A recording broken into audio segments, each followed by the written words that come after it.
Hi, everyone. I'm Victoria Reese. I'm coming to you from Halifax, Nova Scotia. I'm CPATA's Manager of Professional Responsibility, and I'm also a lawyer with the firm of Pink Larkin in Nova Scotia. I've had the opportunity, particularly during the years that I spent working with Daryl Pink at the Nova Scotia Barristers Society, to research what constitutes a modern best practices professional regulator, to meet with those around the world who are helping to put these standards in place and learn from their successes and mistakes. And with Daryl to help lead some of these changes at the society before we both moved on to greener pastures at CPATA. So in my current work as professional regulation counsel with Pink Larkin, I've continued to study in this area and present. And so I'm really happy to be here this morning to talk to you briefly about the elements of a modern best-in-class professional regulator and how I think CPATA measures up against these standards. So numerous academics and subject matter experts agree that the fundamental elements of good governance standards are to be principled, proactive and proportionate, consistent, targeted, transparent, accountable, and agile. And there are also some generally accepted best practices in regulatory objectives, which you can find variously listed and described in the statutes and bylaws of many of the more modern regulators around the world. And these regulatory objectives generally include protecting the safety of the public and consumers and preventing harm, providing a framework for safe, competent, and ethical professional practice, gaining and retaining the trust of the public and the confidence of licensees, being able to adapt to change and respond to new risks and opportunities as they arise, and supporting an efficient and cost-effective operation of the college. So this is the framework for regulatory excellence. And when creating or developing any new program or service or considering any amendments to the Act, regulations, or bylaws, an independent professional regulator should always be able to tie the purpose back to one or more of these objectives. This helps a regulator remain focused, targeted, and consistent, and not lose sight of its key public interest mandate. We have seen too many occasions where regulators have lost this focus and with disastrous results. So CPATA is an independently regulated entity. And there are a variety of models for professional regulation today around the world with varying degrees of independence and success. Some of these include being a performance or outcomes-based, principled versus prescriptive, otherwise known as reactive, risk-based, think of health professions, responsive, those are less focused on long-term strategic goals, tactical, right touch, collaborative, and I would add fully self-regulated like law societies. So as a uniquely modern regulator, CPATA is, in my view, a hybrid of the best of these models, which is right touch, risk-focused, principled, and collaborative. This is the beauty of being able to create a new national regulator from the ground up. You get to start with a relatively clean slate, subject to the limitations of the statute, and create the best. You learn from the mistakes of others, such as the Professional Engineers of Ontario or the College of Dental Surgeons of British Columbia, and even most recently, sadly, my own Nova Scotia Barrister Society. Harry Caton has been kept very busy auditing some of these and other professional regulators who've had great difficulty getting it right for a variety of reasons. So to put these terms in my own words, being right touch means using only the required means necessary to achieve the desired regulatory effect. So this means don't overregulate. Don't create a regulatory environment unless it can be fully justified in the public interest and tied to the regulatory objectives. Like baby bear's bed, it's important to get it just right. Being risk-focused means targeting resources to the areas of greatest risk. For example, helping licensees get it right from the start, rather than waiting to respond to complaints when they get it wrong. Another way of looking at it is to focus on being a fence at the top of the mountain rather than the ambulance at the bottom. Being principled means adhering to principles of good governance, regulatory objectives, and standards, always doing what's right in the best interests of the public. A good example of what a principled approach looks like can be found in CPATA's Code of Conduct. Each rule includes a clear statement of principle followed by commentary, which helps guide licensees but does not prescribe how to achieve each ethical goal. That's up to each licensee. And finally, being collaborative means being independent without being secretive, sharing information, effectively liaising with government and key stakeholders, being open, listening, and committing to work as a team in the best interests of the public. So to design and implement this hybrid model, CPATA had to learn to crawl, then to walk, before it could literally run. The CEO and board strategically began with the key essential building blocks as part of staying risk-focused. And this include creating the programs for admission and registration, complaints and discipline, professional liability insurance, governance, communications, financial and operational integrity, technology systems, including the register, and government and stakeholder relations and liaison. At every step of creation of these functions and processes, CPATA kept its eye on its regulatory objectives, standards, and principles as set out in Board Policy Number 1 that we'll talk about in a minute. And it brought a high level of integrity, openness, and a collaborative approach to creating this new public interest professional regulator. Effective collaboration with the Department of Justice, Industry, Science, and Economic Development, CPO and IPIC, as well as the licensees, for whom this was a whole new world, helped pave the way forward with fewer obstacles. A very strategic and measured approach was taken to evaluating the financial and human resources needed to operate effectively and efficiently. So with all that said, how does CPATA measure up against good governance principles so far? At this point in CPATA's development, there are already many indicators of the extent to which it is living and breathing best practices and good governance standards. And these include Board Policy Number 1, how CPATA works. This policy is a clear illustration of CPATA's commitment to openness, transparency, a principled approach, and excellence in regulation. The regulatory objectives, standards, and principles are quite unique in that you don't usually see these articulated so early in the process of development. And they've provided a very sound and clear roadmap for future development. The board committee roles, responsibilities are set out clearly in the terms of reference and skills matrices.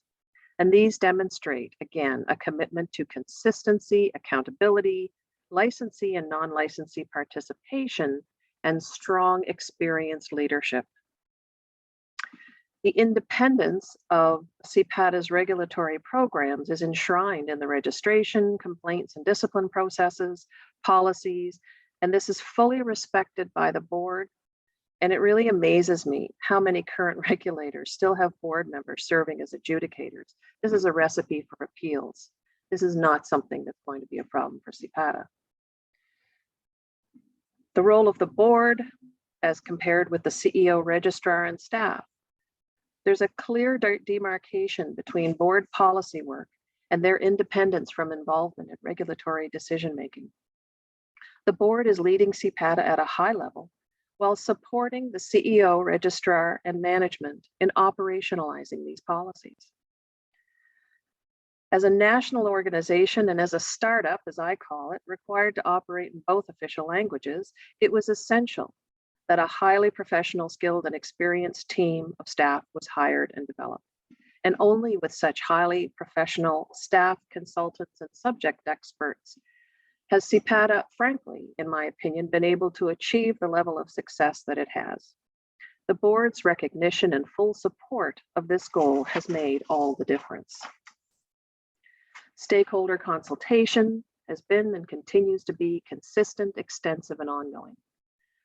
CPATA is truly unique as a national regulator by operating in a fully virtual environment. This has enabled national staff and volunteer recruitment efforts and an ability to be more agile and accessible to the public and licensees across the country. And this has also reduced costs at many levels. Many professional regulators, in my opinion, make the mistake of placing communications as a lower priority when focusing on other more seemingly pressing demands. Unfortunately, without an effective and accessible web and social media presence and multiple means for communication, it's far too easy to lose trust, for the college to appear closeted, and to create problems before you even get off the ground.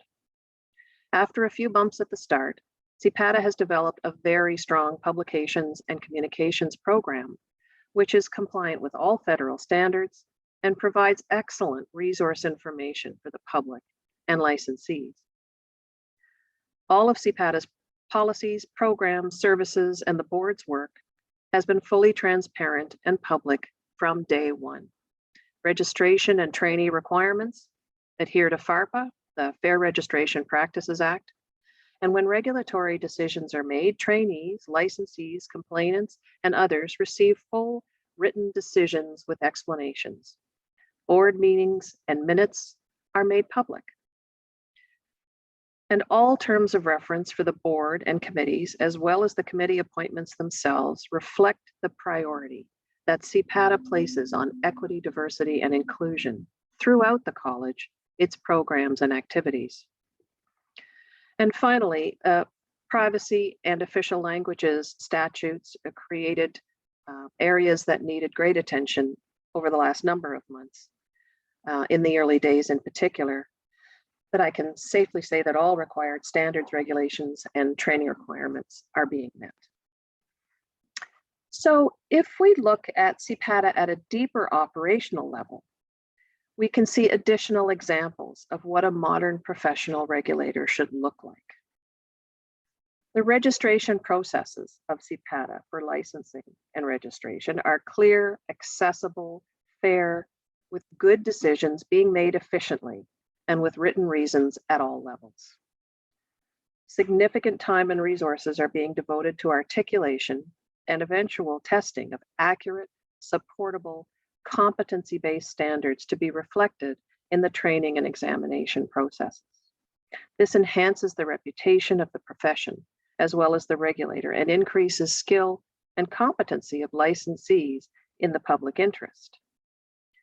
Regular meetings are held with CPO, ICED, IPIC, other regulators, including law societies, and counterparts, such as intellectual property regulator in the UK, also known as IPReg. And this is with a view to effectively communicating CPATA's priorities, learning, sharing, and staying current with regulatory, economic, and other trends of relevance to the IP profession. The quality of members serving on the board and committees is extremely high. Where appropriate, professional recruiters have been used to ensure well-qualified professional candidates are identified and screened. All appointments are made with a view to the skills matrices, the requirements under the Act and regulations, and with the best interests of the public and profession in mind. The number of and qualifications of the candidates for election to the board recently speaks very well of the regard in which CPATA is already held and the level of interest in participating in it. Lack of interest is too often a serious problem for regulators, but that hasn't been the experience of the college to date. Considerable thought and discussion was had around CPATA's short, medium, and long-term strategic plans and corresponding budgets, resulting in a strong financial and operational performance in a relatively short period of time, together with a robust and responsive set of goals closely tied to CPATA's regulatory objectives. As issues and new priorities have arisen, CPATA has been able to respond effectively and with agility. One of the first services that CPATA developed was to proactively respond to questions and concerns from licensees about their ethical and professional obligations under the new Code of Conduct. And so we have made a program available through email or an on-site form, allowing licensees to pose ethics questions to subject experts at CPATA and to get a response within 2 to 3 business days. Another early program was the agent conduct inquiry process, enabling members of the public and the profession to ask questions about licensee conduct rather than jumping to filling in a complaint form. This represents an example of CPATA's focus on education and harm reduction rather than punishment. Complaints and discipline processes have been created according to best practices to the extent permitted under the Act, and they are committed to independence, excellence, and modern regulatory approaches to the extent possible. Continuing professional development for staff and committees. With the diversity of skills and experience of the staff and volunteers comes the need to ensure there is a strong shared knowledge base, whether in terms of privacy and official languages standards, gaining deeper understanding of intellectual property practice, or learning about best practices in registration, exams, data management, complaints handling, and adjudicative proceedings. CPATA is committed to bringing subject matter experts to the table for these purposes. And after a few stumbling blocks and hurdles, CPATA's IT infrastructure is sound, accurate, reliable to the extent that the college is provided with reliable information, accessible, and fully supports the unique virtual environment in which all business is conducted. So these are all good illustrations of what a modern professional regulator looks like. So what's next in CPATA's evolution as a modern regulator? It's pretty clear that this has been a year of tremendous accomplishment, learning, and achievement for CPATA, but not without its fair share of challenges, which were generally foreseen and so far have been well managed. From my perspective, nearly all foundational components of a modern best practices regulator are in place. That said, constant monitoring and ongoing improvements are needed, in addition to creating new building blocks, which will include making amendments to the Act with corresponding development of new bylaws and policies, practice standards development, competency-based, psychometrically defensible exams, code of conduct review and development, discipline committee policy development to support excellent adjudication, ongoing stakeholder engagement, ongoing web development, operationalization of the new committees that were appointed by the board earlier this month, ongoing IT infrastructure development, and much, much more. So by any measure, I think CPATA looks like, is acting like, and feels like a truly modern regulator. I said at the start that it's generally accepted that modern regulators should protect safety of public and consumers and prevent harm, provide a framework for safe, competent, and ethical professional practice, gain and retain the trust of the public and the confidence of licensees, be able to adapt to change and respond to new risks and opportunities, and support an efficient and cost-effective operation. And I think that everything I've said thus far should give you confidence that that is what's happening. I think it's pretty clear that CPATA is punching above its weight in this regard at a very early stage in its development. With upcoming amendments to the Act, particularly in the areas of complaints and discipline, CPATA will be able to move closer to its goals for implementation of best practices and regulation. And this is a very positive development. Thanks very much.